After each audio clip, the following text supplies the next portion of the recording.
हिकमत उडान। अध्यक्ष महोदय, 293च्या प्रस्तावाला पाठिंबा देण्यासाठी मी या ठिकाणी उभा आहे। राज्य सरकारनं मागच्या काही काळामध्ये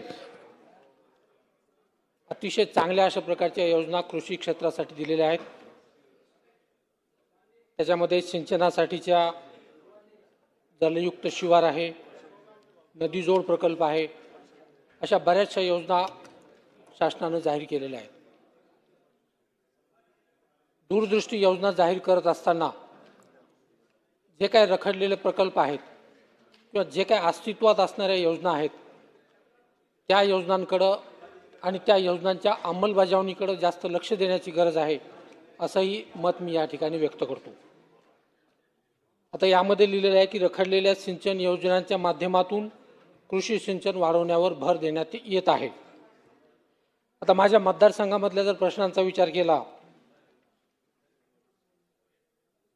तर एक पाथरवालामधून गलाठी मध्यम प्रकल्पामध्ये पाणी वळवण्यासंदर्भातला एक प्रस्ताव मागच्या 18 वर्षापासून प्रलंबित आहे। त्यांची एक संघर्ष समिती आहे आणि मागच्या 18 वर्षापासून हे सगळे लोक हे पाणी वळवण्यासाठी सातत्याने प्रयत्न करत आहेत, परंतु ते आजपर्यंत होत नाहीये। सरकार नवीन आल्यानंतर आणि मी आमदार झाल्यानंतर जलसंपदा मंत्र्यांसोबत आम्ही एक बैठक घेतली आणि त्यावेळेला त्यांनी मला आश्वासन दिलं होतं की लवकरच आपण ही योजना मार्गी लावू। आणि ज्यावेळेला त्यांच्या प्रोसिडिंग्स आल्या तर त्या प्रोसिडिंग्समध्ये असं लिहिलं की पाथरवाला बंधारामधून गलाठी मध्यम प्रकल्पात पाणी वळवणे या सुधारित पाणी प्रस्ताव अहवाल संबंधित त्रुटीची पूर्तता करून अद्ययावत प्रस्ताव प्रादेशिक कार्यालयाचे पत्र क्रमांक 96 मुख्य अभियंता नियोजन जलविज्ञान नाशिक यांना सादर करण्यात आलेले आहे।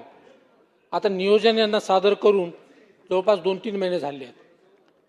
तर हे लवकरात लवकर आता याला जर आपण याच्या अंमलबजावणीकडे जर लक्ष दिलं तर हा प्रस्ताव लवकरात लवकर मार्गी लागू शकतो आणि हा जर प्रस्ताव मार्गी लागला तर जवळपासच्या 18 गावांमधला पिण्याचा पाणी आणि सिंचनाचा प्रश्न हा सुटू शकतो।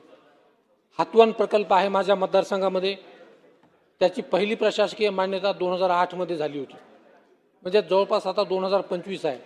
जवळपास 17 वर्ष झाली हा प्रकल्प प्रलंबित आहे। आता कालच ज्यावेळेला या प्रकल्पाबद्दल आम्ही माहिती विचारली त्यावेळेस त्यांनी सांगितलं की या प्रकल्पाचा जो भूसंपादनाचा प्रस्ताव आहे तो विभागीय आयुक्त कार्यालयात प्रलंबित आहे।